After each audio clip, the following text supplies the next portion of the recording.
நீங்கள் இந்த இயேசுவை அனுபவிப்பதற்காக, இந்த இரட்சிப்பை பெற்றுக்கொள்வதற்காக, இந்த ஆசீர்வாதங்களை பெற்றுக்கொள்வதற்காக எந்த புனித ஸ்தலங்களுக்கு நீங்கள் செல்ல வேண்டிய அவசியமில்லை. காரை துப்பினார்கள், கேலி செய்தார்கள், அவமானத்தோடு வேதனையோடு ஆண்டவராகிய இயேசு கிறிஸ்து துன்பப்படுத்தப்பட்டுதான் சிலுவையிலே 2 கைகளிலும் ஆணிகள் அடிக்கப்பட்டு, கால்களிலும் ஆணிகள் அடிக்கப்பட்டு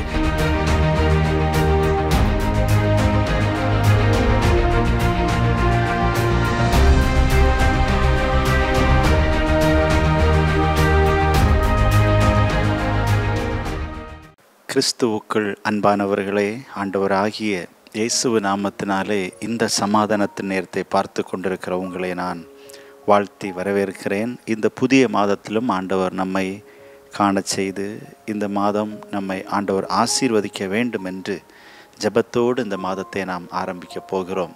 ஆண்டவர் நம் வாழ்க்கையில் செய்ய வேண்டியவைகளை ஏற்ற நேரத்தில் நிச்சயமாகவே செய்து கொண்டிருக்கிறார். இன்னும் நம்முடைய வாழ்க்கையில் நிச்சயமாக செய்வாராக. இந்த கோடை காலத்தின் வெயில்கள் நம்மை பயங்கரமாக தாக்கி கொண்டிருக்கிற இந்த நேரம், பிள்ளைகள் மிக முக்கியமாக தேர்வுகளை எழுதி முடித்த பிள்ளைகள் இருப்பார்கள், எழுதி கொண்டிருக்கிற பிள்ளைகள் இருப்பார்கள், இன்னும் எழுதப் போகிற பிள்ளைகள் இருப்பார்கள். அத்தனை பிள்ளைகளையும் நான் இயேசுவின் நாமத்தினாலே ஆசீர்வதித்து வாழ்த்துகிறேன். ஆண்டவர் பிள்ளைகளுடைய வாழ்க்கையில் இந்த தேர்வின் மூலமாக உயர்வுகளையும் நன்மைகளையும் அவர் வாழ்க்கையில் ஆண்டவர் கொடுப்பாராக. இன்னும் முக்கியமாக கிறிஸ்தவர்களாகிய நம்முடைய இந்த நாட்களில் கிறிஸ்துவனுடைய பாடு மரணங்களை தியானிக்கிறதான நாட்களுக்குள்ளாக நாம் சென்று கொண்டிருக்கிறோம். வியாகுல வியாழன், இன்னும் புனித வெள்ளி இயேசுவின் பாடு மரணத்தை குறித்த தியானங்கள், இன்னும் இயேசு உயிரோடு எழும்பி வந்த கொண்டாட்டத்தை கொண்டாடுகின்ற நேரம் போன்ற பல்வேறு முக்கியமான நிகழ்வுகளை இந்த மாதத்திலே நாம் அனுசரிக்க போகிறோம், கொண்டாட போகிறோம். அன்பான தேவனுடைய பிள்ளைகளே, இந்த 40 நாட்களை மட்டும் நினைவு கூர்ந்து வாழ்ந்து கொண்டிருக்கிற நம்முடைய வாழ்க்கையில் இதற்கும் மேலாக ஆண்டவராகிய இயேசு கிறிஸ்துவின் பாடு மரணங்களும், ஆண்டவராகிய இயேசு கிறிஸ்து உயிரோடு எழும்பி வந்த காரியங்களும் நமக்கு அநேக காரியங்களை கற்றுத்தருகிறதை இந்த நாளிலே நாம் தியானிக்க போகிறோம். ஆண்டவராகிய இயேசு கிறிஸ்து மரித்தது மட்டுமல்ல, அவர் உயிரோடு எழும்பி வந்து மக்களுக்கு காட்சி கொடுத்தது மட்டுமல்ல, இன்னும் மக்கள் வருந்தி அழைக்கும் பொழுதெல்லாம் அவர்களுக்கு உதவி செய்திருக்கிறதையும் நாம் இந்த நாளிலே நாம் தியானிக்க போகிறோம். அருமையான தேவனுடைய பிள்ளைகளே, ஆண்டவராகிய இயேசு கிறிஸ்து சிலுவையில் அறையப்பட்டார். சிலுவையில் அறையப்பட்டார் நம்முடைய ஆண்டவராகிய இயேசு கிறிஸ்து. பாடுகளையும் வேதனைகளையும் அனுபவிப்பதை ஒருவரும் நாம் விரும்புவதில்லை. ஆனால் விழுந்து போன இந்த உலகத்தில் பார்க்கும் பொழுது மக்கள் பாடுகளையும் வேதனைகளையும் தினம் தினம் அனுபவித்து கொண்டிருக்கிறார்கள். பல பக்கத்திலும் இருந்து மக்களை வேதனைகள் நெருக்கி வந்து கொண்டிருக்கிறது. ஆனால் ஆண்டவராகிய இயேசு கிறிஸ்து ஒருவரும் வேதனைகளையும் பாடுகளையும் அனுபவிக்க கூடாது என்று சொல்லி அவர் பாடுகளை அனுபவித்ததை நாம் வேதத்திலே பார்க்க முடியும். லூக்கா 23ஆம் அதிகாரத்தின் 33வது வசனத்திலே பார்க்கும் பொழுது ஆண்டவராகிய இயேசு கிறிஸ்துவை சிலுவையில் அறைந்ததாக அங்கு சொல்லப்பட்டிருக்கிறது. அவரை சிலுவையில் அறைவதற்கு முன்பதாக அந்த ஜனங்களெல்லாம், அங்கிருந்த மக்கள் எல்லாம் அவரை சிலுவையில் அறையுங்கள் என்று சொல்லி ஒரு பக்கத்தில் கூக்குரலிட்டு கொண்டிருந்தார்கள். அது மட்டுமல்ல, சிலுவையில் அறைவதற்கு முன்பதாக அவரை முள்களிலான சாட்டையினால் அடித்து சரீரத்தை கிழித்து கொண்டிருந்தார்கள். அது மட்டுமல்ல, சுமார் 2000 அடி தூரத்திற்கு மேலாக இயேசுவை சிலுவையை சுமக்க வைத்து நடக்க வைத்தார்கள். அது மட்டுமல்ல, அடிகள் ஒரு சிலுவையின் பாரத்தோடு சுமந்து கொண்டதான சூழ்நிலை. காரை துப்பினார்கள், கேலி செய்தார்கள், அவமானத்தோடு வேதனையோடு ஆண்டவராகிய இயேசு கிறிஸ்து துன்பப்படுத்தப்பட்டுதான் சிலுவையிலே 2 கைகளிலும் ஆணிகள் அடிக்கப்பட்டு, கால்களிலும் ஆணிகள் அடிக்கப்பட்டு, ஆணிகளிலே ஆண்டவராகிய இயேசு கிறிஸ்து தொங்கி நின்று கொண்டிருக்கிறார். அன்புக்குரிய தேவனுடைய பிள்ளைகளே, இங்கு நம்முடைய ஆண்டவராகிய இயேசு கிறிஸ்து குற்றமற்றவராக எந்த தவறுகளையும் செய்யாத ஒரு புனிதர் சிலுவையில் தொங்கிக் கொண்டிருக்கிறார். அன்புக்குரிய தேவனுடைய பிள்ளைகளே, இந்த பாடுகளும் இந்த வேதனைகளும் எதற்காக தெரியுமா? நாம் ஒருவரும் பாடுகளை அனுபவிக்க கூடாது என்பதற்காக தான். நாம் வேதனைகளை நம்முடைய வாழ்க்கையில் சந்திக்க கூடாது என்பதற்காக தான் ஆண்டவராகிய இயேசு கிறிஸ்து சிலுவையில் இத்தனை காயங்களையும் ஏற்று சிலுவையில் தொங்கி நின்று கொண்டிருந்ததை நாம் பார்க்க முடியும். அருமையான தேவனுடைய பிள்ளைகளே, தேவகுமாரனாகிய இயேசு பாவத்தின் கொடிய விளைவுகளை தோற்கடிக்க தான் இத்தனை பாடுகளையும் அவர் வாழ்க்கையில் அனுபவித்தார். என்னை கேட்டுக்கொண்டிருக்கின்ற என் அன்பு தேவனுடைய பிள்ளைகளே, நம்முடைய வாழ்க்கையில் நாம் பாடுகளை அனுபவிக்காமல் இருப்பதற்காக இயேசு நமக்கு ஒரு அழைப்பை தருகிறார். பல நேரங்களில் அவரை அன்று ஆண்டவராகிய இயேசு கிறிஸ்துவை கொலை செய்ய ஒப்பு கொடுத்தவர்களுக்கும் அது தெரியவில்லை. அவரை இன்னும் காரணம் என்ன என்று சொன்னால், இத்தனை பாடுகளையும் அவர்களுக்காகவும் இயேசு அனுபவித்திருக்கிறார். அவரை இயேசுவை நம்பாதவர்களுக்காகவும் இயேசு இத்தனை பாடுகளை அனுபவித்திருக்கிறார். இவரை நம்புகிறவர்களும் கூட சில நேரங்களில் இதை புரிந்து கொள்வதில்லை. அவரின் பாடுகளை நினைத்து பாவத்தினால் வரப்போகும் பாடுகளிலிருந்து நம்மை தப்பித்து கொள்ள நாம் ஒப்பு கொடுக்க வேண்டும். பாவங்கள் நம்மை நெருக்கும் பொழுது ஆண்டவராகிய இயேசு கிறிஸ்து பட்ட பாடுகளை நினைத்து பார்க்க வேண்டும்.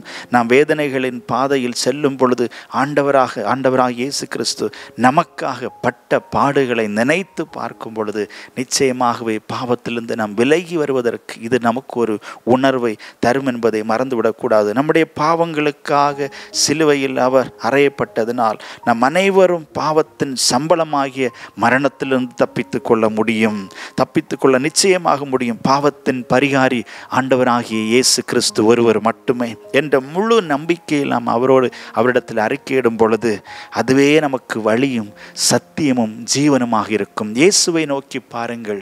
பாவத்தில் இருப்பவர்கள் யாராக இருந்தாலும், பாவத்தை தேடி செல்லுவர்கள் யாராக இருந்தாலும், அவர் பட்ட பாடுகளை நினைத்து அவரை நோக்கி பார்த்து வேண்டும் பொழுது நமக்கு பாவத்திற்கு மன்னிப்பு நிச்சயமாக கிடைக்கும் என்பதை நாம் அறிந்து கொள்ள வேண்டும். அதோடு கூட இரண்டாவது பார்க்கும் பொழுது, முதலாவது பாடுகளை பட்டார் இயேசு. இரண்டாவது பார்க்கும் பொழுது சிலுவையில் ஆண்டவராகிய இயேசு கிறிஸ்து மரித்தார் என்று சொல்லி பார்க்க போகிறோம். ஒருவரை கொடுமைப்படுத்துவதும் மரிக்கும் வரை கொடுமைப்படுத்துவதும் ஒரு சாதாரணமான மரணம் அல்ல. மனிதர்களின் கொடிய செயல் இயேசு மரிக்கும் வரையிலும் இயேசுவிடத்தில் அவர்கள் வெளிப்படுத்தினார்கள். சிலுவையில் அறைந்து கொலை செய்வது என்பது ஒரு சாதாரணமான காரியமல்ல. ஒருவரை சிலுவையில் அறைந்து கொலை செய்கிறார்கள் என்று சொன்னால் அவர் சாபத்திற்கு ஆளானவர், சாபத்தின் அடையாளமாக அந்த நாட்களில் காணப்பட்டது. அப்படி இருந்த காலத்தில் தான் இயேசு சிலுவையில் மரித்து சாபமானார். யாருக்காக இந்த சாபத்தை அவர் ஏற்றுக்கொண்டார்? எதற்காக இந்த சாபத்தை அவர் ஏற்றுக்கொண்டார்?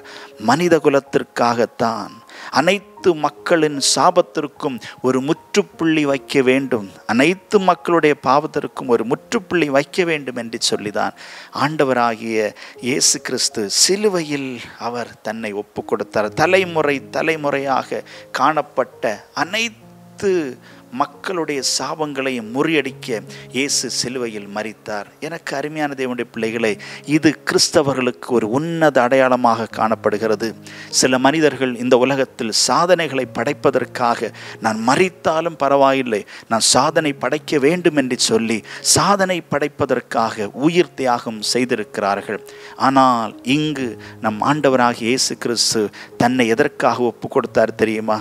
இந்த உலகத்தில் இருக்கிற அத்தனை மக்களும் வாழ வேண்டும் என்பதற்காக, அவர்களை வாழ்விப்பதற்காக தான் அவர் தன்னை மரணத்திற்கு ஒப்பு கொடுத்து மரித்தார் என்று சொல்லி பார்க்கிறோம். அவரின் மரணம் அனைத்து மக்களின் இரட்சிப்பை உறுதிப்படுத்தி இருக்கிறது.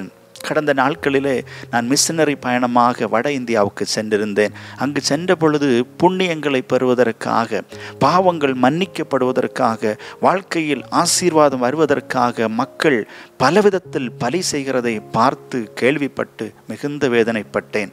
எப்படி தெரியுமா? கோழிகளை, ஆடு மாடுகளை பலி செய்தார்கள். அதோடு விட்டுவிடவில்லை. சில கிராமங்களிலிருந்து சிறுவர்களை கடத்தி சென்று அவர்களை சிறுவர்களை நரபலி கொடுக்கின்றதை கேள்விப்பட்டு நான் உடைந்து போய்விட்டேன். அன்புக்குரிய தேவனுடைய பிள்ளைகளே, இந்த பாவ மன்னிப்பும் புண்ணியங்களும் ஆசீர்வாதங்களும் இப்படி செய்தால் இப்படி பலி செலுத்தினால்தான் கிடைக்கும் என்று சொல்லி மக்கள் அறியாமையில் இன்றும் வாழ்ந்து கொண்டிருக்கிறார்கள். இன்றும் ஏமாற்றத்தில் சென்று கொண்டிருக்கிறார்கள். அன்புக்குரிய தேவனுடைய பிள்ளைகளை, இவைகளெல்லாம் அப்படி பலி செலுத்துவதனால் வருவதில்லை. நமக்காக ஆண்டவராகிய இயேசு கிறிஸ்து சிலுவையில் நமக்காக பலியானார். நமக்காக அவர் சிலுவையில் மரித்து அனைத்து பாவங்களுக்கும் அனைத்து மக்களுக்கும் இரட்சிப்பை, நித்திய வழியை, புது வாழ்வை கொடுப்பதற்காக அவர் சிலுவையில் பலியாயினாரே. அதை நம்பி அதை ஏற்றுக்கொண்டு பின்பற்றுகிறவர்கள் யாராக இருந்தாலும் அவர்களுக்கு நித்திய வாழ்வு உண்டு, அவர்களுக்கு ஒரு உன்னத வாழ்வு உண்டு, அவர்களுக்கு ஒரு பெரிய ஆசீர்வாதம் உண்டு என்பதை நாம் அறிந்து கொள்ள வேண்டும். அவரை ஏற்றுக்கொள்கிறவர்களுக்கு அத்தனை பேருக்கும், அவரை நம்பி அவரை சார்ந்து வருகிற அத்தனை பேருக்கும் புதிய பலனும் இரட்சிப்பும் நிச்சயமாக அவர்களுக்கு உண்டு. அன்புக்குரிய தேவனுடைய பிள்ளைகளே, லூக்கா 23:46 சொல்லப்பட்டிருக்கிறது, அவர் மகா சத்தமாய், பிதாவே உம்முடைய கைகளிலே நாவியை ஒப்புவிக்கிறேன் என்று சொல்லி தன் ஜீவனை விட்டார். பாருங்கள், அவர் சொல்லி தன் ஜீவனை விட்டிருக்கிறார். அவர் நினைத்திருந்தால் அந்த இடத்தில் அவர் மரிக்காமல் இருந்திருக்க முடியும். அந்த இடத்தில் அவர் தப்பித்து கீழே வந்திருக்க முடியும். ஆனால் பிள்ளைகள் மீது ஒரு அளவற்ற அன்பை வைத்தது நிமித்தமாக மக்களுக்காக தன்னை அந்த இடத்தில் தியானம் செய்திருக்கிறார். என்னை கேட்டுக்கொண்டிருக்கிற தேவனுடைய பிள்ளைகளை யாராக இருந்தாலும் அவரை சார்ந்து இருக்கும் பொழுது அவர்களுக்கு இரட்சிப்பு, அவர்களுக்கு உயர்வு நிச்சயமாக கடந்து வரும் என்பதை நான் உங்களுக்கு காணித்தரமாக சொல்லுகிறேன். மூன்றாவது பார்க்கும் பொழுது, அவர் பாடுபட்டதோடு மரித்ததோடு அவர் நின்று விடவில்லை. அதற்கு பிறகு அவர் உயிரோடு எழும்பி வந்தார் என்று சொல்லி நாம் பார்க்கிறோம், வேதத்தில் பார்க்கிறோம். அது உண்மை என்பதை நாம் அறிந்திருக்கிறோம். இயேசு பாடுபட்டு சிலுவையில் மரித்த பிறகு யோசேப்பு என்கின்றதான ஒரு ஆலோசனைக்காரன் பிலாத்துவினிடத்தில் அனுமதி பெற்று இயேசுவின் சரீரத்தை வாங்கி அவன் அதை அடக்கம் செய்தான், ஒரு கல்லறையில் வைத்தான் என்று சொல்லி வேதத்திலே சொல்லப்பட்டிருக்கிறது. லூக்கா 23:50 வசனத்திலிருந்து 54 வசனங்களை வாசிக்கும் பொழுது அந்த சம்பவம் அங்கு கொடுக்கப்பட்டிருக்கிறது. கல்லறையில் வைத்தான் என்று சொல்லப்பட்டிருக்கிறது. அதற்கு பிறகு வாரத்தின் முதலாம் நாள் அதிகாலையிலே அந்த கல்லறையை பார்ப்பதற்காக, வாசனை திரவியங்களை அங்கு தெளிப்பதற்காக பெண்களின் கூட்டம் குழுவாக அவர்கள் அங்கு வருகிறார்கள். அங்கு வந்து பார்த்த பொழுது கல்லறை திறக்கப்பட்டிருந்தது. உள்ளே சென்று பார்த்த பொழுது அங்கு இயேசுவின் சரீரம் இல்லை. ஆனால் அங்கு வெண் வஸ்திரம் தரித்ததான பிரகாசம் உள்ள ஒரு மனிதன் நின்று கொண்டு அந்த பெண்களிடத்தில் சொன்னார், அவர் இங்கே இல்லை, அவர் உயிர்த்தெழுந்தார். அவர் சொன்னபடி உயிர்த்தெழுந்தார் என்று சொன்னார். அது மட்டுமல்ல, அவர் உயிர் உள்ளவரை நீங்கள் மரித்தவர்கள் மத்தியில் தேடுகிறது என்ன என்று சொல்லி இந்த வார்த்தையை அவரிடத்தில் சொன்னார். சொன்ன பொழுது இந்த பெண்கள் மிகுந்த ஆச்சரியத்தில், ஒரு பக்கத்தில் மகிழ்ச்சி, ஒரு பக்கத்தில் ஆச்சரியம், அந்த ஆச்சரியத்தில் ஓடி வந்து மற்ற 11 சீசர்களுக்கும் மற்ற எல்லாருக்கும் இயேசு உயிரோடு எழும்பி வந்தார் என்கின்ற நற்செய்தியை, நல்ல செய்தியை அறிவித்தார்கள். அநேகருக்கு அதை அறிவித்தார்கள். அவர்கள் அறிவித்தது மட்டுமல்ல, அது இயேசு கிறிஸ்து உயிரோடு எழும்பி வந்த பிறகு அநேகருக்கு காட்சியும் கொடுத்தார். மிக முக்கியமாக சீசர்கள் பயந்து போய், ரோம அரசுக்கும் அதிகாரிகளுக்கும் பயந்து போய் இருக்கின்ற நேரத்தில் அவர்கள் பூட்டி இருந்த அறைக்குள்ளாக இயேசு சென்று உங்களுக்கு சமாதானம் என்று சொன்னால், அது மட்டுமல்ல, எம்மாவூர் சீடர்கள் மத்தியில் அவர் நடந்து சென்று அவர்களிடத்தில் பேசி அவர்களுக்கு தான் உயிரோடு எழும்பி வந்ததை அவர்களுக்கும் உறுதிப்படுத்தினார் என்று சொல்லி நம் வேதத்திலே பார்க்கிறோம். அன்புக்குரிய தேவனுடைய பிள்ளைகளே, ஆண்டவராகிய இயேசு கிறிஸ்து உயிரோடு எழும்பி வந்தது உண்மை. அவர் உயிரோடு எழும்பி வந்த பிறகுதான் இன்று கிறிஸ்தவம் இந்த உலகத்தில் வேகமாக பரவி கொண்டிருக்கிறது. அநேக மக்கள் இயேசுவை அறிந்து கொண்டார்கள், இயேசுவை ஏற்றுக்கொண்டார்கள், இயேசுவினிடத்தில் இந்த நன்மையை பெற்றுக்கொண்டார்கள், அற்புதங்களை பெற்றுக்கொண்டார்கள், விடுதலை பெற்றுக்கொண்டார்கள். இயேசுவின் போதனைகளை இன்றும் உண்மையாக பின்பற்றுகிறவர்கள் பாவத்திற்கு விலகி நல் வழிகளில் சென்று கொண்டிருக்கிறார்கள். அவர் உயிரோடு எழும்பி வந்தது உண்மை. என் அன்பு தேவனுடைய பிள்ளைகளே, இயேசு ஊழியம் செய்து குற்றம் சாட்டப்பட்டு பாடுபட்டு மரித்து மீண்டும் உயிரோடு எழும்பி வந்து அவர் பரத்திற்கு எழும்பி சென்று இன்றும் ஜீவனுள்ள தேவனாக இருந்து கொண்டிருக்கிறார். இது நாம் மனிதர்களாகிய நமக்கு ஒரு பெரிய நம்பிக்கையை நமக்கு கொடுக்கின்றது. இயேசு உயிர் தெழுந்த பின்பு அவர் அநேகருக்கு காட்சி கொடுத்தது மட்டுமல்ல, நான் ஆரம்பத்தில் சொன்னது போல வருந்தி அவரை நோக்கி அழைக்கிறவர்கள் யாராக இருந்தாலும் அவர்களுக்கு அவர் பதிலை கொடுத்து கொண்டிருக்கிறார். அன்பானவர்களே, அன்று சீசர்களுக்கும் மக்களுக்கும் காட்சியளித்த உயிர்த்தெழுந்த இயேசு நம் அனைவருக்கும் இன்று சமாதானத்தையும் சந்தோஷத்தையும் நமக்கு நிச்சயமாக தருவார் என்பதை நீங்கள் மறந்து விட வேண்டாம். நீங்கள் இந்த இயேசுவை அனுபவிப்பதற்காக, இந்த ரட்சிப்பை பெற்றுக்கொள்வதற்காக, இந்த ஆசீர்வாதங்களை பெற்றுக்கொள்வதற்காக எந்த புனித ஸ்தலங்களுக்கும் நீங்கள் செல்ல வேண்டிய அவசியமில்லை. எந்த பெரிய மனிதர்களையும் தேடி செல்ல வேண்டிய அவசியமில்லை. இதற்காக பணம் பொருட்கள் நீங்கள் செலவழிக்க அவசியமே கிடையாது. நீங்கள் அவரை நம்பி அவர் வசனங்களுக்கு கீழ்ப்படிந்து அவரை பின்பற்றுகிறவர்கள் யாராக இருந்தாலும் ஆண்டவராகிய இயேசு கிறிஸ்து உங்களுக்கு சமீபமாக இருந்து அவர் உங்களுக்கு உதவி செய்வதற்கு அவர் உயிருள்ள தேவனாக இந்த நாள் உங்கள் மத்தியில் இருந்து கொண்டிருக்கிறார். இந்த நாள், இந்த மாதத்தில் இந்த கொண்டாட்டங்களை கொண்டாடும் பொழுது இயேசு எனக்காக உயிரோடு எழும்பி வந்திருக்கிறார், அவர் என் பக்கத்தில் இருக்கிறார் என்கின்ற நம்பிக்கையில் செல்லுவோம். நிச்சயமாகவே ஆண்டவர் நம்மை ஆசீர்வதித்து உயர்த்தி பாதுகாப்பாராக. கண்களை மூடி நம் ஆண்டவரை நோக்கி பார்ப்போம். பரலோகத்தின் நல்ல ஆண்டவரே, எங்களுக்காக இந்த உலகத்தில் நீர் வந்து எங்களுக்காக நீர் பல போதனைகளையும் ஊழியங்களையும் செய்து அதற்கு பிறகு நீர் குற்றம் சாட்டப்பட்டு பாடுகளை அனுபவித்து சிலுவையில் அறையுண்டு மரித்து நீர் மீண்டும் உயிரோடு எழும்பி வந்து இன்றும் நீர் எங்களுக்காக வாழ்ந்து கொண்டிருப்பதற்காக நாங்கள் உமக்கு நன்றி செலுத்துகிறோம். இவைகள் அனைத்தையும் எங்களுக்காகவே நீர் செய்திருக்கிறீர். அப்பா, உமக்கு நன்றி. எங்கள் மீது இவ்வளவு அளவற்ற அன்பு வைத்திருக்கிறீரே, நாங்கள் உமக்கு நன்றி செலுத்துகிறோம். இந்த நேரத்திலும் கூட இந்த நிகழ்ச்சியை பார்த்து கொண்டு உம்மை நோக்கி விண்ணப்பித்து கொண்டிருக்கிற அத்தனை பிள்ளைகளுக்காக நாங்கள் ஜெபிக்கிறோம். அது மட்டுமல்ல, எதை குறித்தும் கவலைப்படாமல் இருந்து கொண்டிருக்கிற மக்களுக்காகவும் நாங்கள் ஜெபிக்கிறோம். ஆண்டவரே, இந்த உலகத்தில் எதற்காக நாங்கள் வாழ்கிறோம் என்று கூட தெரியாமல் எத்தனையோ கோடிக்கணக்கான மக்கள் வாழ்ந்து கொண்டிருக்கிறார்கள். அறியாமையிலும் இயலாமையிலும் வாழ்ந்து கொண்டிருக்கிற அத்தனை மக்களுக்காக நாங்கள் ஜெபிக்கிறோம். நீர் அப்படிப்பட்ட அனைத்து மக்களுக்காகவும் இந்த உலகத்தில் நீர் உயிரோடு வந்து ஆண்டவரை மரித்து மீண்டும் உயிரோடு எழும்பி இன்றும் ஜீவித்து கொண்டிருக்கிறீரே, உமக்கு நன்றி. இந்த உன்னத ஒரு அனுபவத்தை எங்களுக்கு தந்ததற்காக உமக்கு நன்றி செலுத்துகிறோம். ஆண்டவரே, இந்த நேரத்திலும் என்ன வேதனைகளோடோ என்ன கஷ்டங்களோடு உடைய பிள்ளைகள் காணப்பட்டாலும் அவைகளுக்கு ஆண்டவர் நீர் பதில் தர வேண்டும் என்று சொல்லி நாங்கள் உம்மிடத்தில் தாழ்மையோடு வேண்டி நிற்கிறோம். அப்பா, பாடுகளையும் வேதனைகளை நாங்கள் அனுபவித்து கொண்டிருக்க வேண்டாம் என்று சொல்லித்தான் நீர் எங்களுக்காக சிலுவையில் மரித்தீரே. பாடுகளையும் வேதனைகளையும் அனுபவித்து கொண்டிருக்கிற ஒவ்வொரு பிள்ளைகளுக்காக நாங்கள் ஜெபிக்கிறோம். அத்தனை பேரையும் கர்த்தர் பாதுகாத்து கொள்ளுங்க. கண்ணீரை துடைப்பீராக, வேதனைகளை கர்த்தர் மாற்றுவீராக, கவலைகளை கர்த்தர் மாற்றுவீராக. உங்கள் துக்கம் சந்தோஷமாய் மாறும் என்று சொல்லியிருக்கிறீரே.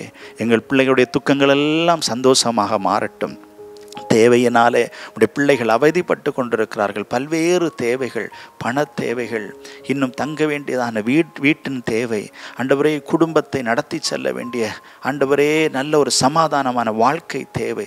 இப்படி பல தேவைகளை வாழ்க்கையில் உடைய பிள்ளைகள் தேவைகளுக்காக போராடி கொண்டிருக்கும் பொழுது அந்த தேவைகளை ஆண்டவர் சந்தித்து உடைய பிள்ளைகளை ஆசீர்வதிப்பீராக. எப்பக்கத்திலும் உடைய பிள்ளைகள் நெருக்கப்படாதபடி எங்கள் ஆண்டவர் எங்கள் பிள்ளைகளை நீர் கரம் பிடித்து பாதுகாத்துக் கொள்வீராக.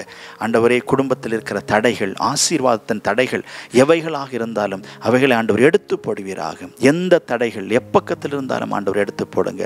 தேர்வுகள் எழுதி கொண்டிருக்கிற பிள்ளைகள், எழுதின பிள்ளைகள், எழுத போகிற பிள்ளைகள் அத்தனை பேருக்கும் ஆண்டவர் நல்ல ஞானத்தையும் கர்த்தர் தொடர்ந்து கொடுப்பீராக. ஆண்டவர், அடுத்த கல்வி ஆண்டில் நாங்கள் என்ன செய்ய வேண்டும் என்று சொல்லி ஆண்டவர் யோசித்து கொண்டிருக்கிற பிள்ளைகளுக்கு ஆண்டவர் நல்ல ஆலோசனைகளை கொடுப்பீராக.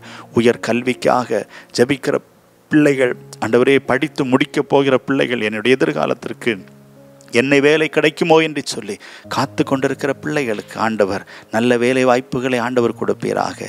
கல்வியின் பண தேவைகளை ஆண்டவர் சந்திப்பீராக.